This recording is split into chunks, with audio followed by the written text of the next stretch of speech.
बुलढाणा जिल्ह्यातील मलकापूर इथं विकास कामांतर्गत नाला आणि रस्ते बांधकाम सुरू आहे। या खोदलेल्या नाल्यांमध्ये पडून गोवंशांना इजा होते आहे।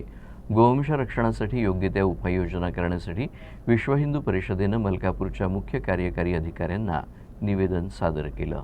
मलकापूर शहरात मोकाट गोवंश मोठमोठ्या नाली अपूर्ण बांधकाम असलेल्या विहिरींमध्ये पडतात। गोवंश उकिरड्यावर प्लास्टिक पिशवीमधील अन्न प्लास्टिक पिशवीसह खातात, यानं त्यांचा मृत्यू होतो। तसंच मोकाट शहरातील मुख्य रस्त्यावर दिवसरात्र आपले पोट भरण्याकरता ते भटकत असतात, त्यामुळे नागरिकांचेही अपघात होतात। त्यामुळे त्यांच्या मुक्या जीवांसोबत गावातील नागरिकांचेही जीव धोक्यात येत आहेत। यावर उपाययोजना कराव्या अशी मागणी नागरिकांनी केली आहे।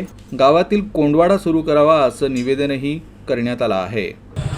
जे प्लास्टिक महाराष्ट्र शासनामध्ये प्लास्टिक बंदी आहे राज्यामध्ये आपल्या, पण त्या प्लास्टिक बंदीची जी अंमलबजावणी आहे ती प्रॉपर होत नाही आहे। त्यामुळे काय होत आहे की त्या प्लास्टिकच्या पिशव्यामध्ये अन्न उकिरड्यावर टाकण्यात येते आणि ते गोवंश खाते आणि त्यामुळे त्यांचा मृत्यू होतो।